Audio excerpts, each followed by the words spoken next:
first thing you have to ensure your hand is washed enough, clean enough to not to do any harm to your patient. ঠিক আছে, তোমার হাতই তো সব সমস্যার মূল, কি বলো? ঠিক আছে, এজন্য hand wash should be done in proper way. তোমাকে হ্যান্ড ওয়াশ করতে হবে and you have to wear the gloves. Of course it should be surgical gloves, sterile surgical gloves থাকতে হবে। তো তোমাকে হ্যান্ড ওয়াশ করে গ্লাভস পরতে হবে। তারপর তোমাকে কি করতে হবে, তোমাকে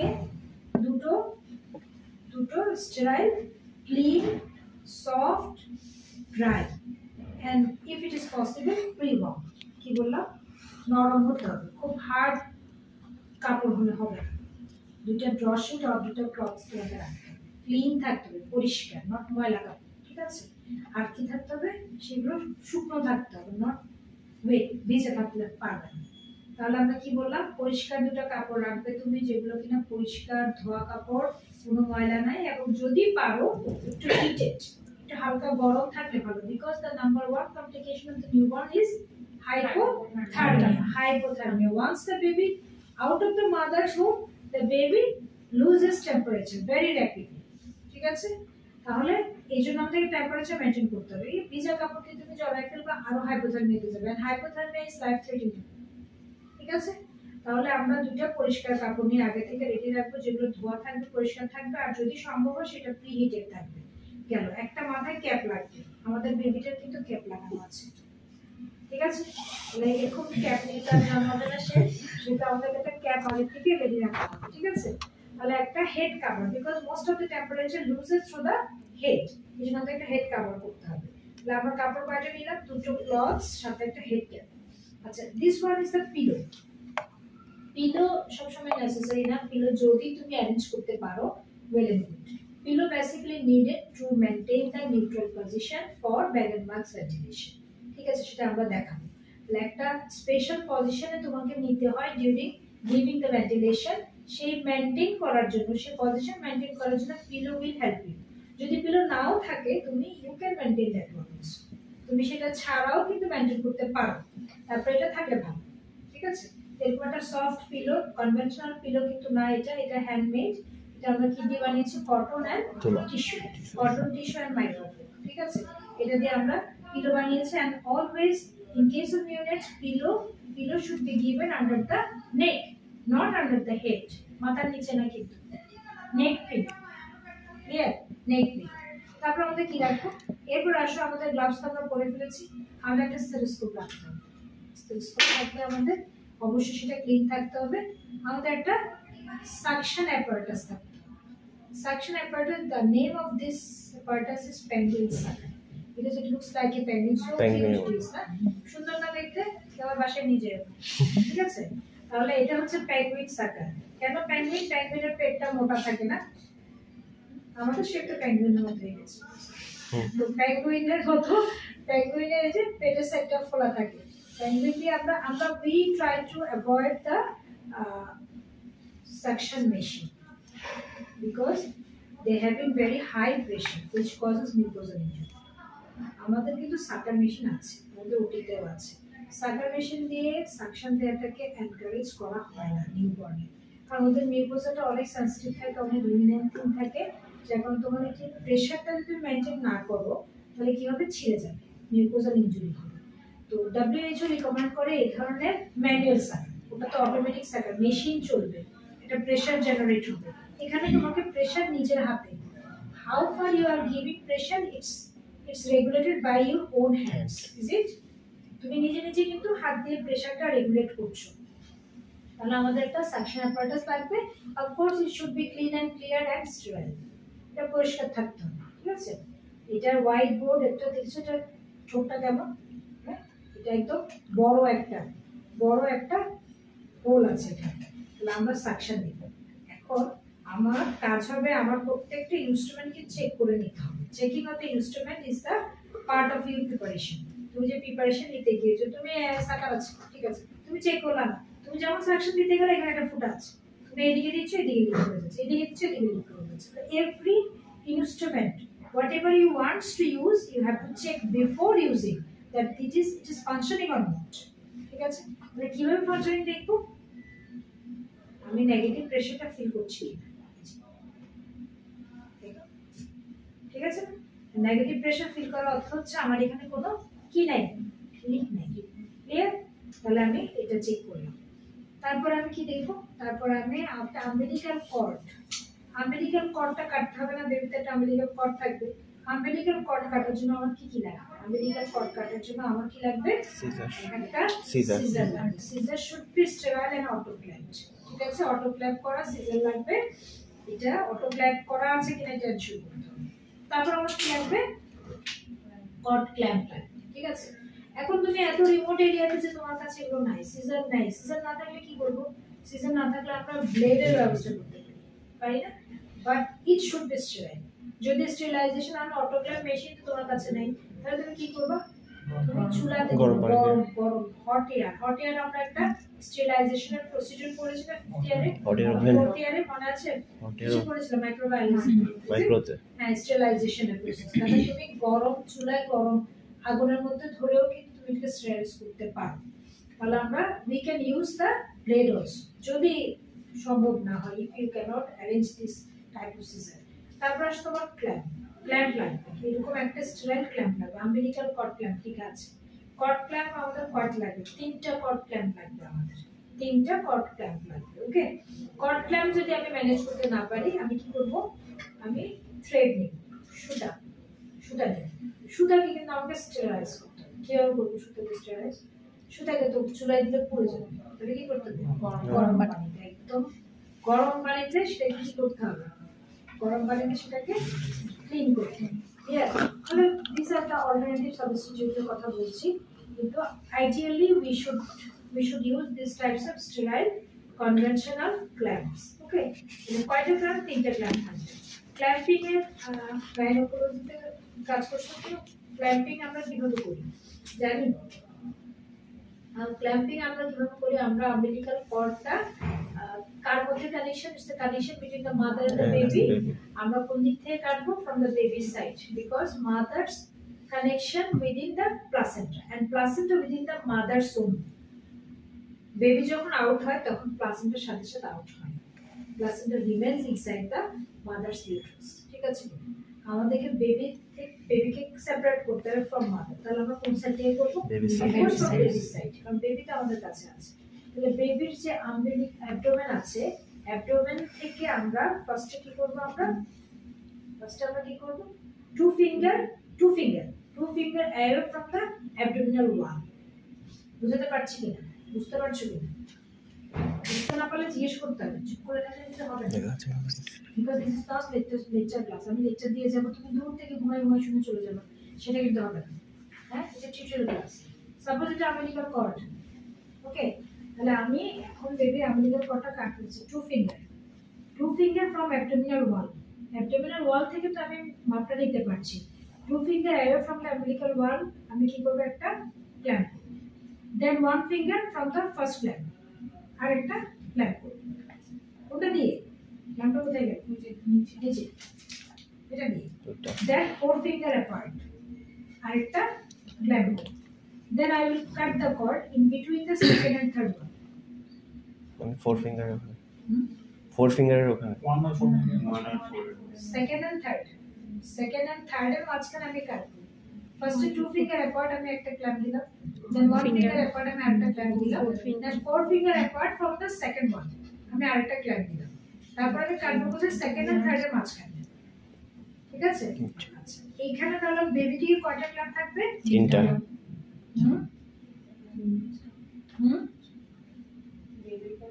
বেবি সাইডে কয়টা থাকবে?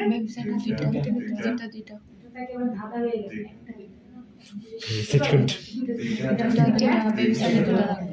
দুটো থাকবে না, 3টে কেন হলো? এটা বলো, এটা পর ধাঁধা হয়ে গেল। কেউ বলে একটা, কেউ বলে দুইটা, কেউ বলে 3টা। আমরা যখন সেকেন্ড এন্ড থার্ড এর মতো কেটে দিয়েছি, তাহলে বেবির কাছে কয়টা থাকবে? 2টা। অফ কোর্স 2টা। আর মায়ের কাছে কয়টা? একটা। এখন what is the importance of remaining 2 clamp towards the baby side? Is there any idea? কারো কোনো কমেন্টস আছে কিনা? Yes, you are right. ঠিক আছে, আমরা এখানে কি করছি? আমরা কর্ড ক্ল্যাম্প করছি কাকে? Clamping of the vessels. Intern জি এঁকেছিলাম, তোমাদের রিসাসিটেশনের ক্লাস হয়েছে ম্যাম? এখানে হ্যাঁ হ্যাঁ আপু পড়াইছে ওকে ঠিক আছে। তাহলে কি বললাম আমি ক্ল্যাম্প করছি দুইটা বেবি দিয়ে, কেন আমরা কাকে ক্ল্যাম্প করছি, ভেসেলকে ক্ল্যাম্প করছি, ঠিক আছে। এখানে দুইটা কি থাকে আম্বিলিকাল কর্ডে কয়টা আর্টারি কয়টা ভেইন, total umbilical vein কি বলেছে আবার বলুন। one umbilical artery, two umbilical One umbilical artery, two vein. Is it true? One umbilical artery, two vein. হ্যাঁ সবাই এগ্রি? তোমরা পড়ে আসছো কয়টা মাত্রা হয়েছে, আমি তো পড়ছি সেই 25 ইয়ার্স ব্যাক। আমার তো মনে থাকে কথা না, কি বলো ঠিক? তাহলে তোমরা যাবো বা তাই, কিন্তু আমার তো মনে হচ্ছে তোমরা ভুল বলছো। তোমরা বলছো ভেইন একটা, ভেইন দুটা বলতে চাচ্ছ। আমরা তো এভাবে মনে রাখতাম না, আমরা তো মনে রাখতাম আভা, AVA, আভা, two artery one vein. This is one of the confusing question. সবসময় এটা কনফিউশন ক্রিয়েট করে। এটাকে এভাবে মনে রাখতেই হবে, কিভাবে আভা। কোনো একটা কি দিয়ে মনে রাখতে হবে, আদারওয়াইজ এটা সবসময় কনফিউশন ডেভেলপ করবে। আভা, ঠিক আছে, AVA means two artery one vein, two artery one vein মনে থাকবে। তাহলে আমরা এইগুলোকে ক্ল্যাম্প করতে চাচ্ছি, এগুলো একদম ফাংশনাল, এগুলো দিয়ে গত 9 মাস ধরে ব্লাড সার্কুলেশন পেয়েছি উইথ এ ফোর্স, ঠিক না? তাহলে এখন তুমি যদি ভালো করে ক্ল্যাম্প না করো, তোমার ক্ল্যাম্প যদি স্লিপ করে কি হবে, হিউজ ব্লিডিং হবে, হিউজ ব্লিডিং হবে, বেবি শকে চলে যাবে। এই জন্য তোমাকে বেবির দিকে দুটো ক্ল্যাম্প করতে হবে। মায়ের দিকে কেন তুমি একটা ক্ল্যাম্প করবে, কারণ মায়ের যে কর্ডটা সেটা কিসের সাথে লাগানো, প্লাসেন্টা। প্লাসেন্টা তুমি কি করবে, প্লাসেন্টা তুমি রেডি করে ফেলবে, ঠিক না? তুমি তো প্লাসেন্টা রেখে দিবা, প্লাসেন্টা তুমি কি করবে এখন, এখন যে ওই ফান্ডাল মাসেজ করে তুমি প্লাসেন্টা আউট করে ফেলবে, কারণ প্লাসেন্টা এখন আর মায়ের সাথে কোনো প্লাসেন্টার কোনো কাজ নেই, ঠিক আছে কিনা? সেজন্য আমরা দুইটা clamp should be on the baby side. Is it clear? হ্যাঁ, to prevent slipping of the clamp and blood loss. Clear? তাহলে আমাদের চলে গেল ক্ল্যাম্পের জন্য। আমাদের আর কি লাগবে, আর কিছু লাগবে না, আর লাগবে আমাদের একটা আম্বিলিকাল কর্ড কেয়ার লাগবে। আমরা কর্ডটা ক্ল্যাম্প করলাম, তারপর আমরা একটু কেয়ার নিব। কেয়ার কি দিয়ে নিব, জাস্ট আমরা কাটিং অফ দ্য কর্ড, আমরা কর্ডের উপরে কি দিব, 7.1% ক্লোরহেক্সিডিন, 7.1% ক্লোরহেক্সিডিন সিঙ্গেল অ্যাপ্লিকেশন। আমি এটা সাথে সাথে তোমাদেরকে আম্বিলিকাল কর্ড কেয়ারটা করিয়ে ফেলতেছি। হ্যাঁ কি বললাম, 7.1% chlorhexidine. Chlorhexidine, this is also chlorhexidine. What's the difference? 95%, only 5%, হচ্ছে 0.5%, 0.5%. যেটা আমরা এখন সবসময় ইউজ করছি অ্যাজ এ স্টেরিলাইজার, সেটা only 0.5%. আর এখানে আমি কি দিচ্ছি 7.1%. এই যে percentage of disinfectant matters, is it matter না? পার্সেন্টেজ বাড়লে এদের কি হবে, ডিসইনফেকশন করার capability become high enough, is it? তাহলে আমরা যেটা দিচ্ছি 7.1% chlorhexidine single application over the কর্ডের উপর আমরা একবারই অ্যাপ্লাই করে ফেলি, and that's enough for umbilical cord care. এরপরে আমরা কি করব, এরপরে আম্বিলিকাল কর্ড কেয়ারে এরপরে নেক্সট লাইনটা হচ্ছে কি, remain the cord BCD. BCD মানে কি, এটা আমি বলি বিসিডি মনে রাখার জন্য, ভুলে যাইছে সেটা। I am not so brilliant like you, সেজন্য আমাকে একটু কি দিয়ে দিয়ে মনে রাখতে হবে। বি মিন্স কি, বেয়ার, বেয়ার মানে খোলা রাখতে হবে। সি ফর কি হবে, ক্যাট। ছোটবেলা পড়ে আসছে সি ফর ক্যাট, ক্যাটের তো এখানে কোনো কাজ নেই। C for clean, D for dry, yes, এটা পারছো তো, হ্যাঁ? তাহলে কি বললাম, BCD, bare, clean, dry, bare, clean, dry. Bare মানে খোলা রাখতে হবে, খোলা রাখাটা ভেরি ইম্পর্টেন্ট। কেন, সবাই একটা প্যাম্পার্স করাবে কিসের উপরে, আমি যতগুলো কল অ্যাটেন্ড করবো বাইরে সবগুলোতে গিয়ে গিয়ে আমাকে প্যাম্পার্সের নিচে নামাতে হবে, কথা বুঝছো?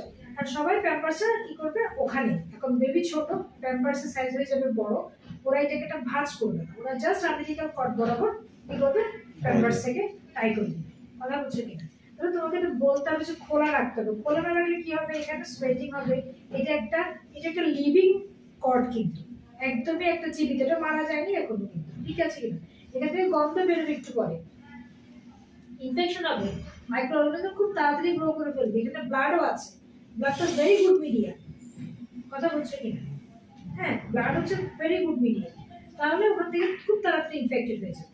and one of the important route of infection is umbilicus, কথা বুঝছো? তাহলে আমাদেরকে খোলা রাখতেই হবে, খোলা রাখবো। এখন ক্লিন, ক্লিন মানে পরিষ্কার। is it needed everyday cleaning of the cord? একদমই না, this is not recommended at all। প্রতিদিন বসে বসে তোমাকে হেক্সাসল দিয়ে বসে বসে ক্লিন করতে হবে না, এই কথাটা পেশেন্ট প্যারেন্টসকে বোঝাতে হবে যে ক্লিন করতে হবে না। আমরা ক্লোরহেক্সিডিন দিয়ে দিয়েছি না, বাস শেষ। এরপর আমরা এটাকে ড্রাই রাখবো। ড্রাই রাখবো কিভাবে? খোলা রাখবো। ড্রাই রাখবো মানে হচ্ছে আমি যদি গোসল করাই, সাপোজ আমি যদি কোনো কারণে সেটা ভিজে যায়, পানি পড়ে, তাহলে আমাকে সেটা কি করতে হবে? প্যাড ড্রাই করতে হবে, ভালো করে টিস্যু দিয়ে ক্লিন করে দিতে হবে, শুকনো করতে হবে। আর পরিষ্কার ব্যাপারটা হচ্ছে routine cleaning is not recommended. যদি প্রয়োজন হয়, সাপোজ কোনো ময়লা লেগে গেল, সাপোজ বেবিটা ইউরিন পাস করলো, ইউরিনটা গিয়ে ওখানে, সাপোজ সে স্টুল পাস করলো, স্টুলটা গিয়ে ওখানে লাগে, তাহলে এই ধরনের কোনো কন্টামিনেটেড সাবস্টেন্স যদি লেগে যায়, then you have to clean the cord, otherwise cleaning is not, routine cleaning is not recommended enough। is it clear? প্রতিদিন কর্ড ঘষবেন, আমাদের গাইনি ওয়ার্ডে ডিসচার্জ পেপারে লেখা আছে, হেক্সাসল দিয়ে ক্লিন, নাভি মুছবেন। very wrong conception and we cannot correct it, ঠিক আছে? ভেরি আনফরচুনেট, সেটা আনফরচুনেট আমরা ঠিক করতে পারিনি। ওকে, তাহলে আমরা তো মনে থাকবে আম্বিলিক্যাল কর্ড কেয়ারটা, হ্যাঁ, কিছু দিতে হবে, জাস্ট শুট না, হ্যাঁ, এটা নিজ দায়িত্বে পড়ে যাবে, এটা নিজ দায়িত্বে আস্তে আস্তে কি হবে, ড্রাই হবে, ড্রাই হয়ে এটা উইদিন ওয়ান উইক এটা কি হবে, ফলো হবে। তাহলে আমরা আম্বিলিক্যাল কর্ডের জন্য যা যা প্রয়োজন সেগুলো আমরা বলে ফেললাম। কি কি বললাম? আমরা ক্ল্যাম্প রাখবো, সিজার রাখবো, 7.1% ক্লোরহেক্সিডিন রাখবো, ক্লিয়ার? এরপর আমাদের একটা স্কোপ ছিল, আমরা কি রাখছি এখানে, সাকশন। হ্যাঁ, এরপর আমাদেরকে কি রাখতে হবে, ব্যাগ এন্ড মাস্ক ভেন্টিলেশন। আমরা রেস্কিউ থেরাপিতে ছিলাম, পেশেন্ট যদি শ্বাস না নেয় তখন আমাদেরকে শ্বাস দিতে হবে, কিভাবে দিব? তাহলে আমাদের একটা কি লাগবে, আম্বু লাগবে। What is Ambu? AMBU, this is Ambu. Ambu মানে কি? AMBU, A for aeroplane, A for artificial, ঠিক আছে? A for artificial, B for breathing, তারপর M for mouth, manual, and U for unique, artificially breathing, sorry আমরা ভুল বলেছি না, artificial manual breathing unit। কথাটা খুব বুঝি, আমরা ছোটবেলা তোমরা পড়েছো তো জানি না, নামকরণের সার্থকতা। আমি তো বাংলা মিডিয়াম থেকে আসছি, তোমরা এই জন্য, তো সেই জন্য নামকরণের সার্থকতা, এখানে কিন্তু একদম নামটা সার্থক। কেন? এটা কিন্তু artificial, this is not natural. এটা কি ন্যাচারাল? ন্যাচারাল, এটা একদম আর্টিফিশিয়াল। তারপর আমরা বলছি ম্যানুয়াল। ম্যানুয়ালের বিপরীতে কি আছে? অটোমেটিক। হ্যাঁ, অটোমেটিক, মেশিনে। এখন আমরা মেশিনে কাপড় ধুচ্ছি, মেশিন চালিয়ে দিচ্ছি। তাহলে ম্যানুয়াল, এটা কিন্তু আমাদের হাতের উপরে, ম্যানুয়াল আমাকে করতে হবে, আমি যদি না করি এটা হবে না, এখানে কোনো মেশিনের কাজ নেই। তাহলে ম্যানুয়াল কি করব? ব্রিদিং, শ্বাস দিব, ব্রিদিং ইউনিট, পুরো জিনিসটাকে আমরা বলছি ইউনিট, ঠিক আছে? আর্টিফিশিয়ালি ম্যানুয়াল ব্রিদিং ইউনিট, তাহলে এখানে কোনো মেশিন নেই। যেমন আমরা মেকানিক্যাল ভেন্টিলেটর, না, মেকানিক্যাল ভেন্টিলেটর, লাইফ সাপোর্ট, যেটাকে খুব মানে লোকাল ল্যাঙ্গুয়েজে কি বলে, লাইফ সাপোর্ট, না, লাইফ সাপোর্ট মেশিনে আছে, পেশেন্ট লাইফ সাপোর্ট আছে। লাইফ সাপোর্ট মানে হচ্ছে মেকানিক্যাল ভেন্টিলেশন। মেকানিক্যাল ভেন্টিলেশন মানে কি? আমি নিজে কোনো শ্বাস নিতে পারছি না, all breathing is given by the machine, machine আমাকে সব শ্বাসগুলো দিচ্ছে, সেটার উপর আমি বেঁচে আছি। এখানে আমরা শ্বাস দিব, কিন্তু কিভাবে দিব? আমরা ম্যানুয়ালি দিব, ক্লিয়ার? ম্যানুয়ালি দিব। ওকে, তাহলে এই আম্বু ব্যাগটা আমার লাগবে, এবং এই আম্বু ব্যাগের সাথে আমার একটা অ্যাপ্রোপ্রিয়েট সাইজ কি লাগবে, মাস্ক লাগবে। That is very important, this is the face mask.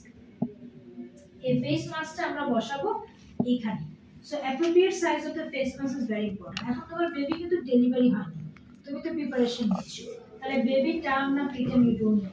তোমাকে সবসময় প্রিটার্ম এন্ড টার্ম দুটার জন্যই অ্যাপ্রোপ্রিয়েট সাইজের মাস্ক মাস্ক নিয়ে রেডি থাকতে হবে। Is it clear?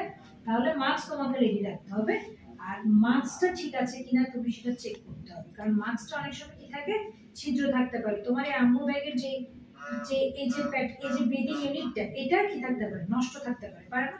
এটাতে টিয়ার থাকতে পারে, তাহলে তোমাকে চেক করতে হবে। আমরা বারবার বলছি যে আমাদেরকে ইনস্ট্রুমেন্ট চেক করতে হবে। যে negative pressure you can feel, that means your bag is functioning. Okay, এখানে দেখো একটা ফিশ মাউথ টাইপের একটা ফিশ মাউথ দেখা যাচ্ছে, একটা বাল্ব আছে ফিশ মাউথ টাইপের একটা বাল্ব। কোথায়? যে ভিতরে ফিশ মাউথের মতো বন্ধ হচ্ছে খুলছে, ঠিক আছে?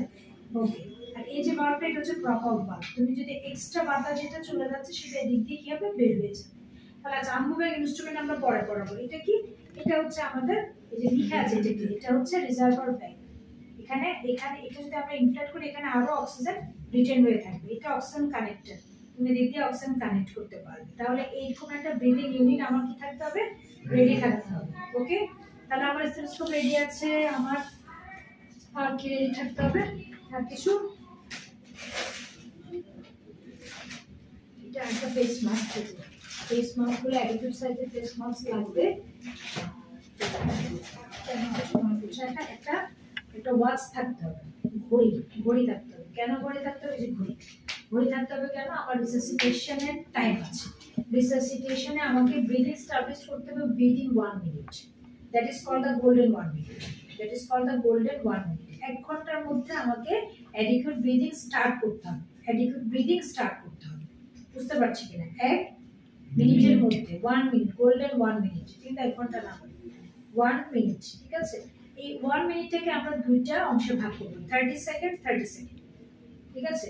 ফার্স্ট 30 সেকেন্ড আমাদের কিছু কাজ থাকবে, নেক্সট 30 সেকেন্ড আমাদের কিছু কাজ থাকবে। ওইটা একটু নাম, এটা হচ্ছে আমাদের বারবার যে কথাটা বলছিলাম, প্রোটোকল বেসড অ্যাকশন প্ল্যান।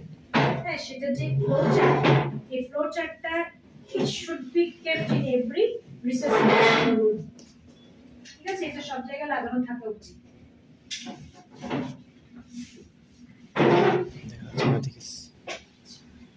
আরেকটা ব্যাপার আমরা বলি নাই, সেটা হচ্ছে কি, এই সব ইনস্ট্রুমেন্টের পাশে আমার একটা কি লাগবে, একটা স্পেস লাগবে, একটা ফার্ম সারফেস, একটা স্পেস লাগবে। এরকম একটা টেবিলের মতো জায়গা হলে হবে, যেটা কি হবে না, সফট হবে না, ফোমের হবে না।